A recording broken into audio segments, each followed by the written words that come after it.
আসসালামু আলাইকুম ওয়া রাহমাতুল্লাহি ওয়া বারাকাতুহু। সুপ্রিয় দর্শক, সকলকে আমন্ত্রণ জানাচ্ছি আমাদের আজকের আয়োজনে। শুরু করছি সুন্দর জীবনের জন্য। আপনাদের সাথে রয়েছি আমি নুসরাত তামান্না ফারুকি। চারদিকে আজ দুর্যোগ।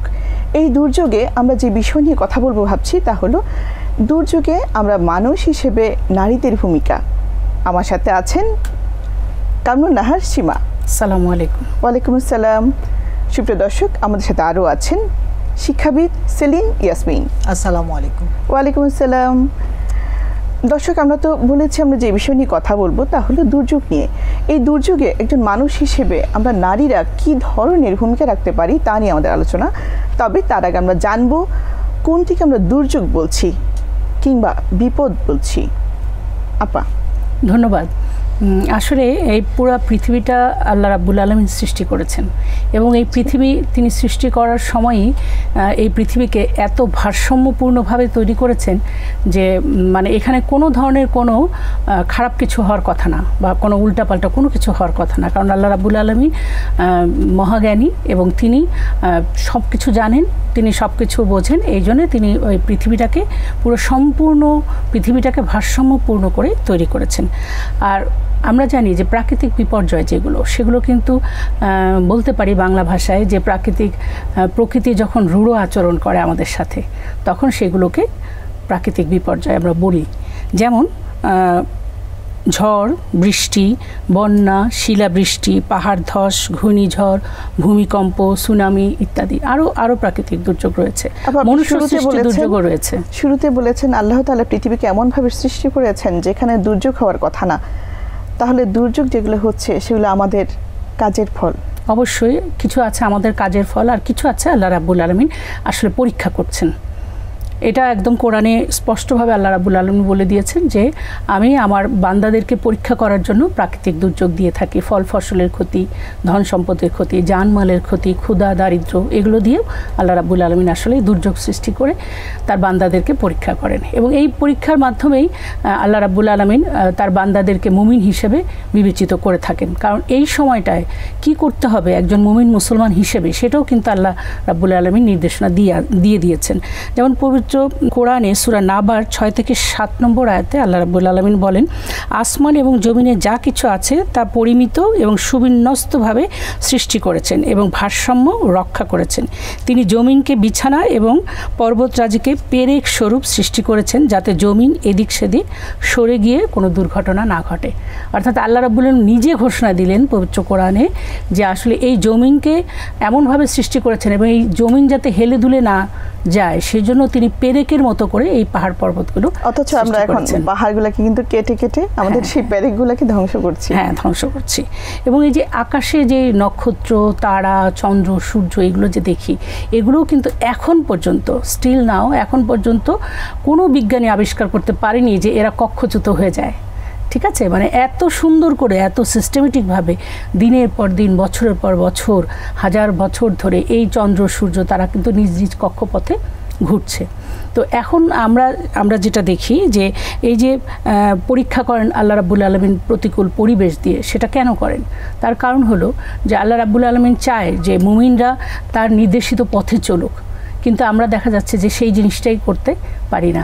অর্থাৎ আল্লাহ রাব্বুল আলামিন ঠিক আমাদেরকে যেভাবে চলতে বলেছেন আমরা ঠিক সেভাবে কিন্তু চলাফেরা করি না। সূরা মুলকের 2 নম্বর আয়াতে আল্লাহ রাব্বুল আলামিন বলেন যে যিনি সৃষ্টি করেছেন মৃত্যু ও জীবন তোমাদের পরীক্ষার জন্য, কে তোমাদের মধ্যে কর্মে উত্তম। এর মাধ্যমে কিন্তু আমরা বুঝে গেলাম যে আল্লাহ রাব্বুল আলামিন আমাদেরকে বলেই দিলেন, বিপদ দিয়ে আমাদেরকে অসংখ্য পরীক্ষার মধ্যে ফেলেন।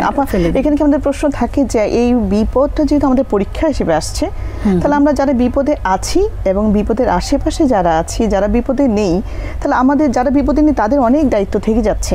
অবশ্যই এটা আমাদের জন্য পরীক্ষা যারা আমরা বিপদে নেই। এবং এই আয়াতটির মাধ্যমে দেখেন আপনি সূরা রুমের 41 নম্বর আয়াতের মাধ্যমে আমরা স্পষ্ট নির্দেশনা পেয়ে যাই যে এগুলো পরীক্ষার জন্য এসছে। যেমন সূরা রুমের 41 নম্বর আয়াতে আল্লাহ রাব্বুল আলামিন বলেন, জলে স্থলে বিপর্যয় মানুষের কৃতকর্মের ফল। এই যে কথাটা আল্লাহই বলে দিলেন, আল্লাহ মানুষ সৃষ্টি করেছেন, আল্লাহ তাআলা খুব ভালোভাবেই জানেন যে আসলে মানুষরা পৃথিবীতে কি করবে এবং এই তাদের কৃতকর্মের ফলই কিন্তু এইসব প্রাকৃতিক বিপর্যয়। আবার এই সময় রাসূল সাল্লাল্লাহু আলাইহি ওয়াসাল্লাম কী করতেন? রাসূল সাল্লাল্লাহু আলাইহি ওয়াসাল্লাম একটু হাদিস উল্লেখ করি যে রাসূল সাল্লাল্লাহু আলাইহি ওয়াসাল্লাম এই ধরনের প্রাকৃতিক বিপর্যয় যখন আসতো তখন কিন্তু অন্যরকম হয়ে যেতেন। যেমন আমরা কিন্তু সূর্যগ্রহণের নামাজ জানি, চন্দ্রগ্রহণ হলে কিন্তু রাসূল সাল্লাল্লাহু আলাইহি ওয়াসাল্লাম নামাজ পড়তেন। হ্যাঁ, চর্চা নেই, এবং উনি কিন্তু এবং এগুলো কিন্তু এত হাইলি সায়েন্টিফিক। যেমন চন্দ্রগ্রহণ, সূর্যগ্রহণের সময় রাসূল সাল্লাল্লাহু আলাইহি ওয়াসাল্লাম চুপ হয়ে যেতেন, একদম চুপ থাকতেন, ঘর থেকে বের হতেন না, এবং তিনি সিজদায় পড়ে গিয়ে অবিরাম নামাজ পড়তে থাকতেন।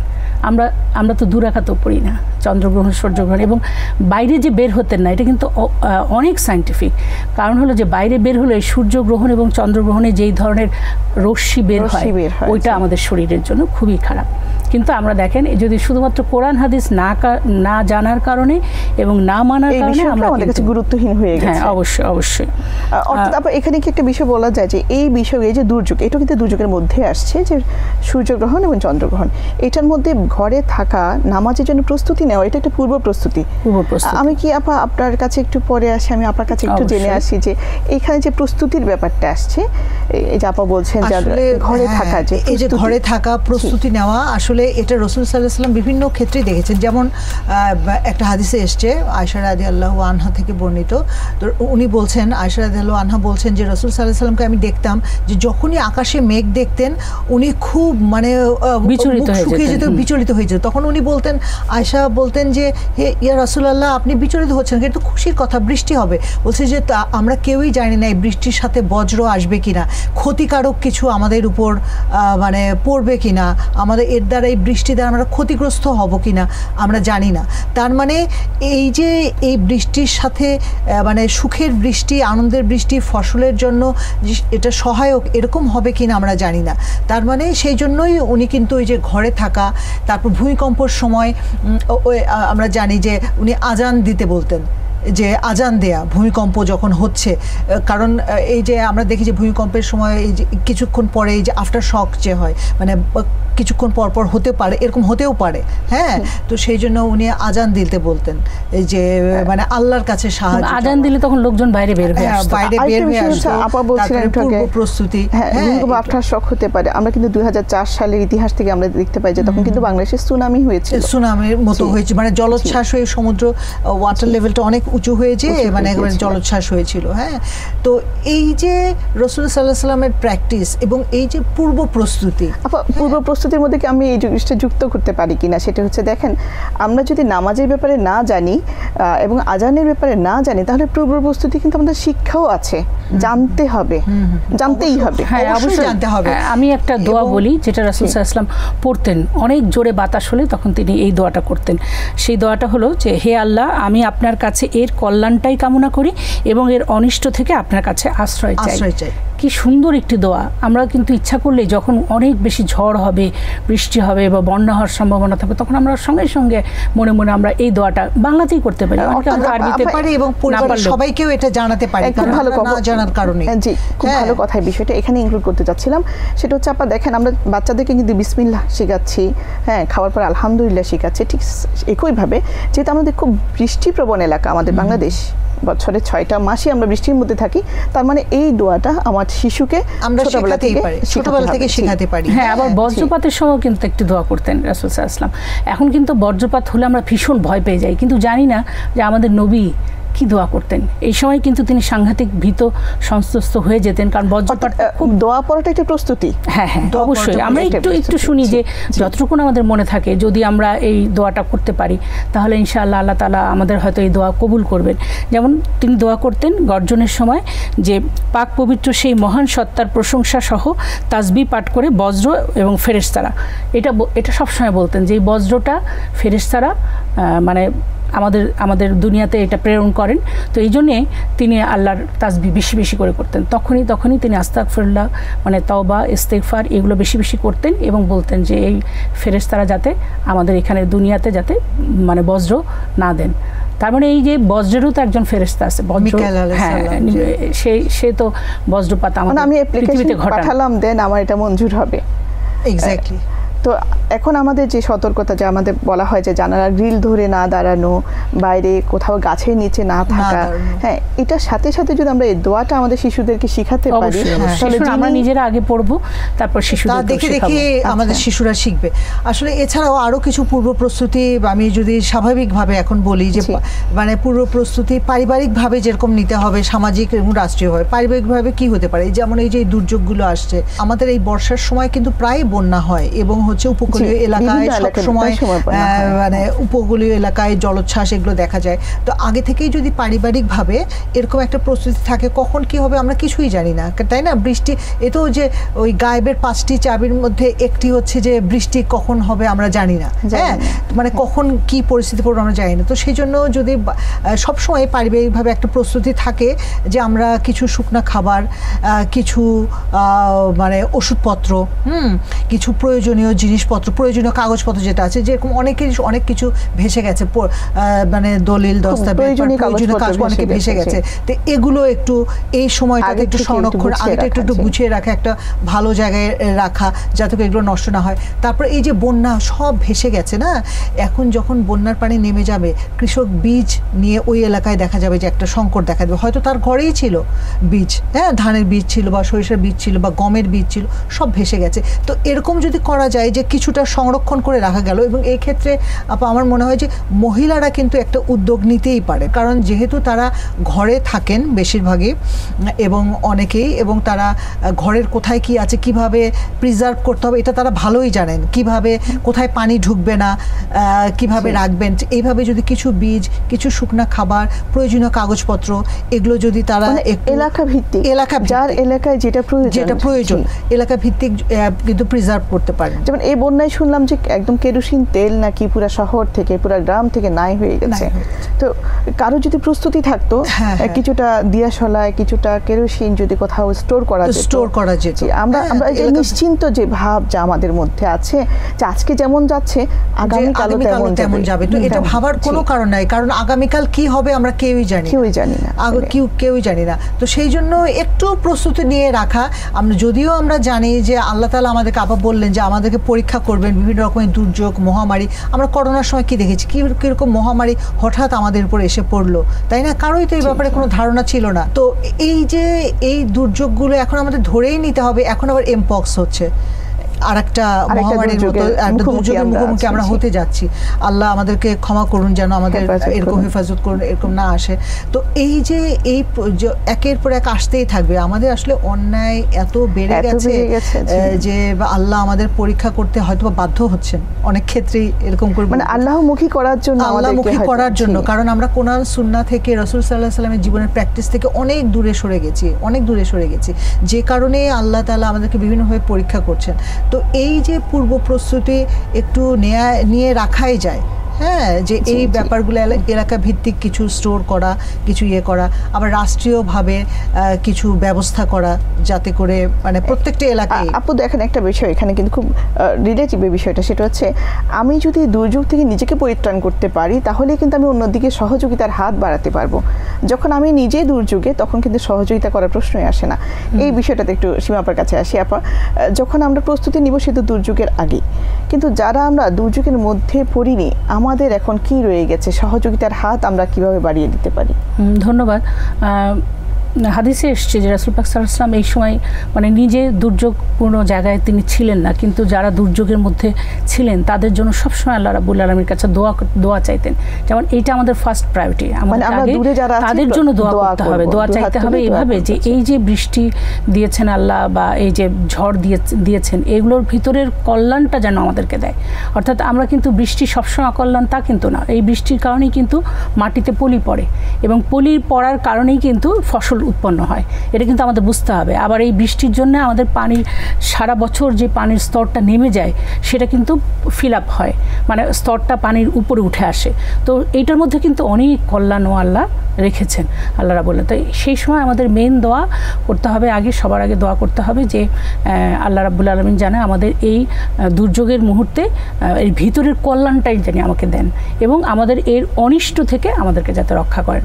তাহলে প্রথমত হলো আমরা দোয়া করব, তৃতীয় যেটা, সেটা সাধ্যমতো আমাদেরকে জিনিসপত্র দিয়ে, ত্রাণ সামগ্রী দিয়ে সাহায্য করতে হবে। এবং আমি শুধু একা করব না, এটা আমার সারাউন্ডিং পিপল যারা থাকবে, আমার আত্মীয় স্বজন, আমার পরিবারের লোকজন। আমরা এবার অবশ্য দেখেছি যে এই বন্যাতে মানে স্বতঃস্ফূর্তভাবে ছোট শিশুরাও মানে তাদের ব্যাংকের টাকাটা দিয়ে গেছেন আর কি। তো আপু আমরা ফেসবুক থেকে এটাও দেখেছি যে তার ভিক্ষুক তার পকেট থেকে কিন্তু তার ভিক্ষার থালা থেকে 10 টাকা দিচ্ছে। মানে এটা এমন উদাহরণ একটি ব্যাপার, বাংলাদেশে এটা কিন্তু কখনো দেখা যায়। হ্যাঁ, আলহামদুলিল্লাহ আল্লাহ রাব্বুল আলামিন। মনে আছে যে মানে 88 সালে যখন বন্যা হয়েছিল, তখন তো আমরা মাত্র ইউনিভার্সিটিতে ভর্তি হয়েছি, তখন কিন্তু এরকম একটা ভয়াবহ এরকম বন্যা, এমনকি ঢাকা শহরেও পানি ঢুকে গিয়েছিল। তারপরে তো বেড়িবাঁধ দেওয়ার ফলে ঢাকাতে আর পানি ঢোকে না। তখন যেটা দেখেছি যে এই যে ঘরে ঘরে রুটি তৈরি হচ্ছে, আমাদের বাসাতেই যেরকম, ইউনিভার্সিটি তখন বন্ধ হয়ে গেল, এখন কি করব, মানে তখন আমাদের মানে বাবা বলে দিলেন যে সবাই মিলে সকালবেলা উঠেই আগে অনেক রুটি তৈরি করবে। আমরা রুটি তৈরি করতাম এবং হচ্ছে ওই যে মানে তেলের জেরিকেন যেগুলো ছিল ওগুলোতে করে পানি ভরে দিতাম। হ্যাঁ, তো তখন হচ্ছে ওই যে পুরনো এয়ারপোর্টে হেলিকপ্টার থাকতো, সব এলাকার সব মানুষ ওখানে পানি আর খাবার নিয়ে দিয়ে আসছে, মানে এরকম একটা অভূতপূর্ব দৃশ্য এবং দিয়ে আসছে। এবং ওই হেলিকপ্টারগুলো প্রত্যেকদিন সকালবেলা ছেড়ে যাচ্ছে, মানে 11টার মধ্যে সব এলাকার সব মানুষ শুকনো খাবার পানি দিয়ে আসছে। এইবারের মতন এত স্বতঃস্ফূর্তভাবে এই দুর্যোগ কিন্তু আমাদের জন্য একটা বড় উপহার দিয়েছে, সেই হচ্ছে সহযোগিতা এবং সহমর্মিতা। কিন্তু আমাদের মধ্যে মনে হলো যে নতুন করে। হ্যাঁ, অবশ্যই এই সময় আমরা দেখতে পাচ্ছি যেটা সোশ্যাল মিডিয়ার মাধ্যমে কিন্তু অনেক কাজ হচ্ছে। অনেকে আমি দেখলাম যে লাইভ, বাইরে যারা আছেন দেশের বাইরে, তারা লাইভ করছেন যে তার ফ্যামিলি এইখানে রয়েছে, মানে একটু অজপাড়া গায়ে, হ্যাঁ, এবং তারা এখনো খাবার পাননি। তার কারণ এটা যাচ্ছে কিভাবে, ওদের কাছ থেকে যাচ্ছে যে আমরা এখনো 2 দিন খাওয়া পাইনি, সেটা আবার লাইভ করছেন, সেটা আবার আমরা ছড়িয়ে দিচ্ছি। এভাবে করে করে দেখা যাচ্ছে যে অনেক মানুষ কিন্তু উপকৃত হয়েছেন। তার মানে এই সোশ্যাল মিডিয়াটাকেও কিন্তু আমরা এই সময় মানে খুব ভালোভাবে কাজে লাগাতে পেরেছি আর কি, ইনশাআল্লাহ। আর আমি একটু আলোচনা করব যে দুর্যোগগুলো কেন আসে, কোরআন হাদিস অনুযায়ী কী কারণে, মানে আমাদের কিছু কৃতকর্মের ফলও কিন্তু এই দুর্যোগ। যেমন যখন কোনো জাতির মধ্যে প্রকাশ্যে অশ্লীলতা ছড়িয়ে পড়ে, তখন কিন্তু আল্লাহ রাব্বুল আলামিন মহামারী আকারে কোনো রোগ ব্যাধি আমাদের ভিতরে দিয়ে দেন। দেখেন যে 2 বছর আগে আসলেই পুরো পৃথিবীতে আমরা এখন দেখতে পাচ্ছি যে মুসলমানরা বিশাল বিপর্যয়ের মধ্যে আছে, কারণ মুসলমানদের ভিতরেও ঈমানের দুর্বলতা দেখা দিচ্ছে অনেক বেশি। আমরা ওইভাবে আল্লাহর উপরে ভরসা করতে পারি না, এবং আমরা আল্লাহর দেয়া যে ফরজ ওয়াজিব যে বিধানগুলো রয়েছে সেগুলো সঠিকভাবে পালন করি না, যার ফলে আল্লাহ রাব্বুল আলামিন আমরা যদি এই দুর্যোগ আসলে সহযোগিতা চিন্তাটা করি, সেক্ষেত্রে প্রথমে আমাদেরকে নিজে আল্লাহর উপর তাওয়াক্কুলের যে বিষয়টা সেটা শক্ত করতে হবে এবং নিজেকে আগে গড়ে তুলতে হবে। যে এমন মহামারী আল্লাহ দিবেন যেটা আগে কখনো দেখা যায়নি। করোনা যেমন সহযোগিতার ব্যাপারে যখন আসছি, সেক্ষেত্রে আপনি দেখেন আমরা কিন্তু আমাদের অনেক ছেলে মেয়েরা আছে যারা কিন্তু নিজ উদ্যোগে নিজে কালেকশন করেছে কিংবা অনেক সময় অন্যের কালেকশনে অংশ হয়েছে, হয়ে তারা কিন্তু ত্রাণ কাজে ওখানে গিয়েছে। তো এই পয়েন্টে যদি আসি, আল্লাহর উপর তাওয়াক্কুলের কথা বলছেন সীমা আপা, আপনার কাছে আসি। আপা, এই যে আল্লাহর উপর তাওয়াক্কুল করা এবং আরেকটি হচ্ছে ভবিষ্যতের জন্য সঞ্চয় করা, এই দুটো সঞ্চয় বলতে আমি এখানে প্রস্তুতির কথাও বলছি, পূর্ব প্রস্তুতির কথাও বলছি। তো পূর্ব প্রস্তুতি এবং সঞ্চয় এবং আল্লাহর উপর তাওয়াক্কুল, এই দুটা চিন্তা কি পরস্পর বিরোধী?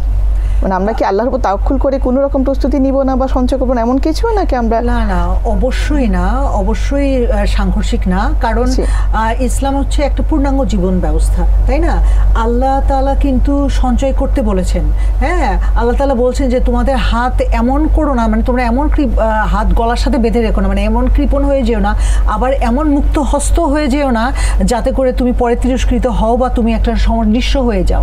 তার মানে কি? তার মানে আমাদেরকে বাড়তি কিছু সঞ্চয় করতে হবে আমাদের দান করার ক্ষেত্রেও কিন্তু এই কথাটা বলা হয়েছে। রাসূল সাল্লাল্লাহু আলাইহি ওয়াসাল্লাম বলেছেন যে সব দান করা যাবে না, সব দান করে নিজের অভাব মুক্ত হওয়ার পরে আমরা দান করব, নিজের উদ্বৃত্ত থেকে আমরা দান করব। তার মানে সঞ্চয়ের ব্যাপারটা কিন্তু সব সময়ই আছে। হ্যাঁ, ভবিষ্যতের জন্য যখন সাধারণ অবস্থায় থাকবে তখন আমরা নিজের অর্থের উপার্জন থেকে কিছুটা আমরা সঞ্চয় করব। কিন্তু আবার যখন প্রশ্নটা হচ্ছে দুর্যোগের, তখন আমরা কি করব? এখন দুর্যোগের প্রশ্ন যখন আসছে তখন আমরা ওই সঞ্চয়টা শুধু আমি নিজের জন্য রাখবো না, হ্যাঁ, কারণ আমার তো আশেপাশে আরো দুর্দশাগ্রস্ত মানুষ আছে, তাদের প্রতিও আমার দায়িত্ব রয়েছে। কারণ আল্লাহ বলছেন কিন্তু আমি তোমাকে যে রিজিক দিয়েছি তার থেকে খরচ করো। তো তার মানে আল্লাহ আমাকে যে রিজিক দিয়েছেন আমি সঞ্চয় করে রেখেছি কিছুটা নিজের জন্য, এবং আমার চেয়েও আরো খারাপ অবস্থায় কিছু মানুষ আছে, তাদেরকে অবশ্যই আমাদেরকে সাহায্য করতে হবে। তখন আর সঞ্চয় রাখার প্রশ্ন উঠছে না। এবং রানিং ইনকাম থেকেও কিন্তু মানুষ দান মানে এই সময় দুর্যোগকালীন সময় দিচ্ছে, যেমন একদিনের বেতন 2 দিনের বেতন দিয়ে দিচ্ছে। এবং সেই নজির আমরা দেখেছি যে আমাদের সেনাবাহিনীর সদস্যগণ, পুলিশরা এবং বিভিন্ন সবাই বিভিন্ন প্রতিষ্ঠানের কর্মকর্তারা দিয়েছে। এবং এটা করতে হবে, কারণ আমি তো নিজে একলা ভোগ করার জন্য না, আমি আছি। যেমন আমার এই এলাকায় ঢাকা শহরে বন্যা নেই বা কোনো সমস্যা, প্রাকৃতিক দুর্যোগের মধ্যে আমরা পড়িনি, কিন্তু আমার এই ঢাকার বাইরে যারা দুর্যোগগ্রস্ত মানুষ, তাদেরকে তো অবশ্যই আমাদেরকে সাহায্য করতে হবে, কারণ আমরা শুধু তো নিজে করলে হবে না। আবার আপনি যে প্রশ্নটা করছিলেন যে আল্লাহর উপর তাওয়াক্কুল করে আমি বসে থাকবো কিনা, অবশ্যই না। আল্লাহর উপর তাওয়াক্কুল করব। আমরা সূরা মায়েদার 23 নম্বর আয়াতে আল্লাহ তাআলা বলছেন যে মুমিন সে আল্লাহর উপরই ভরসা করে। আবার তালাকে 3 নম্বর আয়াতে আল্লাহ বলছেন যে ব্যক্তি আল্লাহর উপর ভরসা করে তার জন্য আল্লাহই যথেষ্ট। কিন্তু এই আল্লাহই যথেষ্ট ভেবে আমি যদি বসে থাকি, কোনো কর্মবিমুখ হয়ে বসে থাকি, আমি যদি অ্যাক্টিভলি নিজেকে দুর্যোগ মুক্ত করার চেষ্টা না করি, বা আমার আত্মীয় স্বজন বা আমার দেশের জনগণ যারা বিপদে পড়েছেন তাদেরকে সাহায্য করার চেষ্টা না করি, তাহলে কিন্তু হবে না।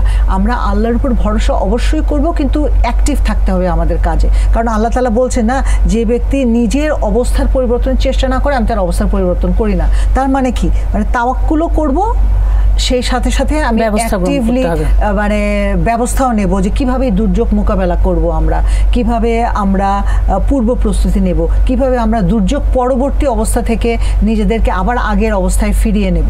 তো আমাদের তাওয়াক্কুলও করব, আমরা এইভাবে অ্যাক্টিভলি নিজেরাও কাজ করব। অর্থাৎ সঞ্চয়ের দুটি ব্যবহার আমরা এখানে পাচ্ছি। একটি হচ্ছে যখন আমার বিপদ আসবে তখন ব্যবহার করা, আরেকটি হচ্ছে যখন আমার প্রতিবেশী বা আমার দেশের মানুষের বিপদ আসবে বা আমার জাতির উপর কোনো বিপদ আসবে তখন আমরা সেটা ব্যবহার করব, এবং ব্যবহার করাটাই আমাদের জন্য উত্তম। অবশ্যই সেটাই আমার আল্লাহর উপর যে তাওয়াক্কুল, তখন কিন্তু এটাই বেশি আমার মনে হচ্ছে না পাই, এটা তখন বেশি অ্যাপ্রোপ্রিয়েট হয়। এই কারণে যে যখন আমি দিয়ে দিলাম আমার কিছু থাকলো না, তখন কিন্তু তাওয়াক্কুলটা আরো বেশি হয়। ওই দানটাই তো শ্রেষ্ঠ দান। যখন আমি অভাবে রয়েছি এবং আমার মনের মধ্যে একটা বাসনা রয়েছে এই জিনিসটা আমার থাকলে হয়তো ভালো হতো, তখন আমি নিজের এই যে নফসকে দমন করে, মানে কন্ট্রোল করে, স্যাক্রিফাইস করে আমি যখন দিচ্ছি, সেটা কিন্তু শ্রেষ্ঠ দান।